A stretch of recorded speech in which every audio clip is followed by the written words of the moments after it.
चण्याची डाळ बनवायची होती, त्याच्यासाठी चणे रात्रीच मी भिजवून ठेवले होते. सकाळी पाण्यातून काढून बाजूला ठेवलं पाणी गळायला. आणि आता माझी सकाळची रुटीन शेअर करते. सकाळी मी उठल्याबरोबर झाडलोट करून सडा वगैरे टाकून घेतलं आणि ब्रश करून मग आपले जे नेहमीची ग्रीन टी आहे ते पिऊन घेतली आणि मग स्वयंपाकाला सुरुवात केली.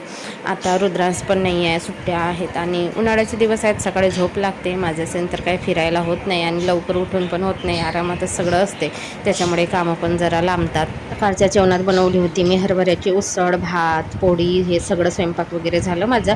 आणि हेच ते चणे मी रात्री भिजवले होते, पाणी गळायला ठेवलं आणि चांगले भिजले. आता उन्हामध्ये सुकवायला घेऊन जायचं, पण थोड्या वेळानेच घेऊन जाणार, कारण माकडांचा हे दोष असते. काही पण सुकवलेले असतील तर मग खाऊन घेतात.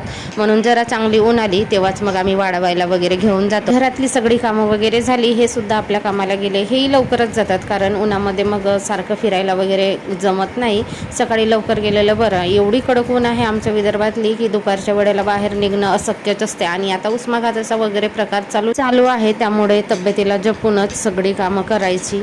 आणि यांचं काम कसं उन्हामध्येच आहे, त्याच्यामुळे लवकर जायचं, जरा लवकर येतात मग गेले तर. आणि मग माझी देवपूजा वगैरे मस्त झाली, आपली रोजची साधी सिंपल देवपूजा.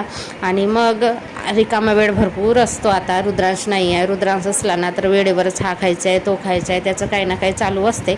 मग संध्याकाळी बघा आमच्या समोर हॉल आहे लग्नाचा कार्यक्रमाचा, तर तिथे रोज काही ना काही कार्यक्रम असतात. रात्री होतं लग्न, मस्त अशा फटाकड्या फुटत होत्या. कोणाचंही लग्न असेल तरी वरात बघायला आम्ही निघतो. आणि माझे आजकाल ना टाचा भरपूर दुखतात, त्याच्यामुळे राईचं तेल लावून घेतला होता. आणि इतके टाचं दुखतात ना, मला चालायला पण आता कठीण होते. माहीत नाही का बरं असे दुखतात.